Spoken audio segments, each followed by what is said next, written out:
अस्सलाम वालेकुम दोस्तों और खुश आमदीद आपके अपने चैनल आखिर तक में। आज हम एक ऐसी दास्तान शुरू करने जा रहे हैं जिसने दुनिया की तारीख का रुख बदल दिया।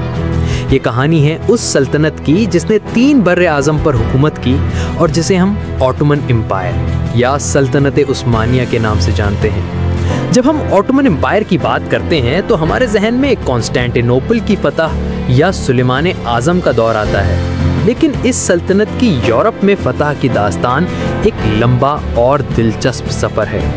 ये सिर्फ जंग और जीतों की कहानी नहीं, बल्कि जिद्दोजहद, सियासत और इंसानी इरादे की एक अजीम मिसाल है।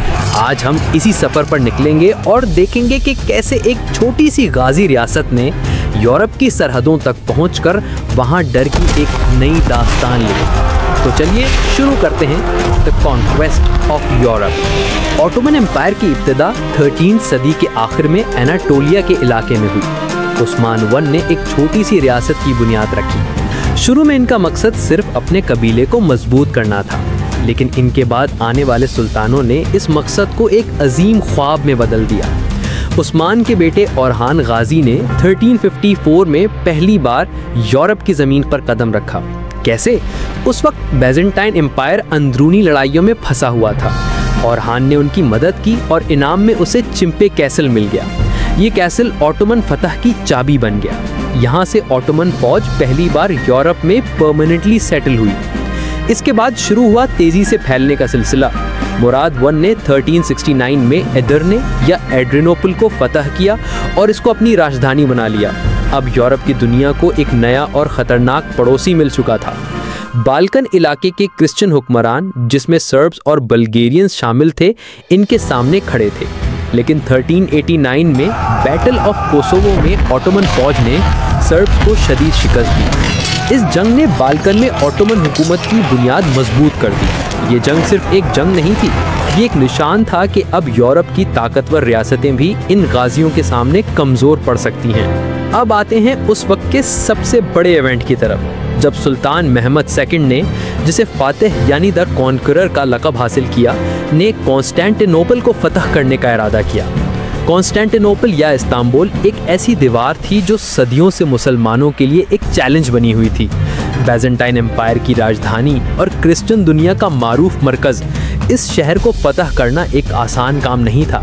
इस शहर की मजबूत दीवारों को तोड़ने के लिए महमद फातिह ने बड़े पैमाने पर तोपें मनवाई, जिन्हें अर्बन कैनन्स के नाम से जाना जाता है। इन तोपों की मदद से और जेनिसरीज यानी एलीट इन्फेंट्री यूनिट्स की बहादुरी से 1453 में 53 दिन के शदीद घेराव के बाद कॉन्स्टेंटिनोपल को फतह कर लिया गया। इस फतह ने यूरोपीय दुनिया में एक सिलसिले को जन्म दिया। अब ऑटोमन एम्पायर एक छोटी सी गाजी रियासत से निकलकर एक अजीम सल्तनत बन चुकी थी। इस्तांबुल को नई राजधानी बनाया गया और इसने यूरोप और एशिया के दरमियान एक पुल का काम किया। कॉन्स्टेंटिनोपल की फतह के बाद महमद फातिह ने मजीद फतह की। उसने सर्बिया, बोस्निया और ग्रीस के ज़्यादातर हिस्से को फतह कर लिया। मेडिटेरेनियन सी में ऑटोमन्स ने वेनिस और दूसरी क्रिश्चियन नेवल पावर्स के साथ समंदरी जंगें लड़ी। उनकी नेवी, जिसका सरबराह बारबारोसा हैरुद्दीन पाशा था, एक ऐसी कुव्वत बन चुकी थी जो क्रिश्चियन नेवी को चैलेंज करने की ताकत रखती थी। 16वीं सदी वो सदी थी जब ऑटोमन एम्पायर अपने उरूज पर थी।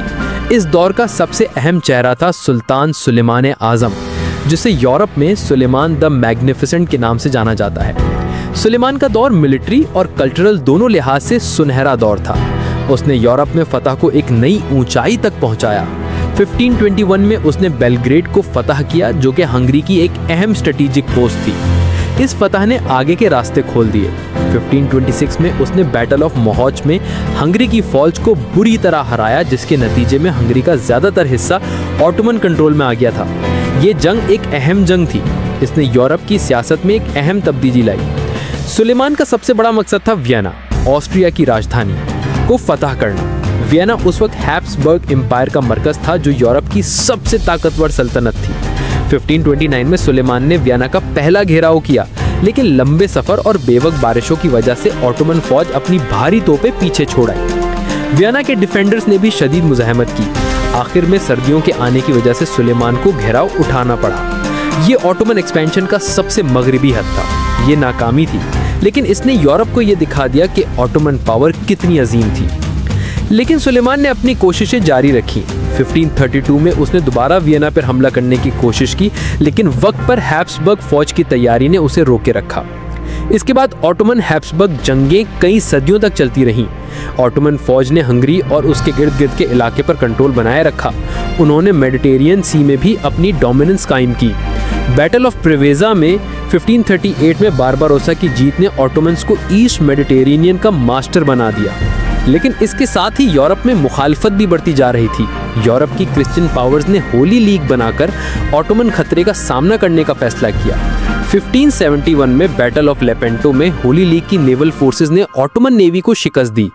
ये ऑटोमन्स के लिए एक बड़ा झटका था और इसने उनकी नेवल सुपीरियरिटी को चैलेंज किया। इसके बावजूद ऑटोमन्स की जमीन पर हुकूमत मजबूत रही। 17वीं सदी के आखिर में ऑटोमन्स यूरोप में अपनी आखिरी बड़ी फतह की कोशिश की।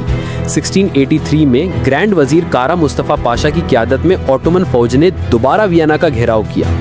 ये घेराव 2 महीने से ज्यादा चला। वियना के लोग भूख और बीमारियों से लड़ रहे थे, लेकिन इसी दौरान पोलिश लिथुएनियन कॉमनवेल्थ के किंग जैन थर्ड सोवियस्की की क़यादत में एक अजीम फौज आई और उसने वियना को बचाया। बैटल ऑफ वियना 1683 में ऑटोमन फौज को शदीद शिकस्त हुई।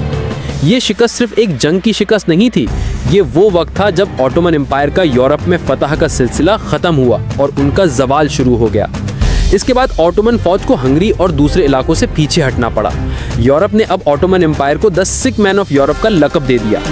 तो दोस्तों, ये थी ऑटोमन एम्पायर की यूरोप में फतह की मुकम्मल दास्तान। एक छोटी सी रियासत से शुरू होकर वो यूरोप की सबसे बड़ी ताकत बन गए। उन्होंने बेजेंटाइन एम्पायर को खत्म किया, बाल्कन और हंगरी पर राज किया और 3 सदियों तक यूरोप के लिए सबसे बड़ा खतरा बने रहे। लेकिन वक्त के साथ अंदरूनी कमजोरियां, सियासत और बदलती हुई दुनिया ने उनकी हुकूमत को आखिर में खत्म कर दिया। उनका सफर सिर्फ जीतों को नहीं था, बल्कि इंसानी इरादे की एक ऐसी मिसाल थी जिसने सदियों तक दुनिया को मुतासिर किया। उम्मीद है आपको ये वीडियो पसंद आई होगी। अगर आपको ये पसंद आई है तो इस वीडियो को लाइक और शेयर जरूर करें और हमारे चैनल आखिर तक को सब्सक्राइब करना ना भूलें। अगली वीडियो में मिलते हैं, तब तक के लिए अल्लाह हाफिज।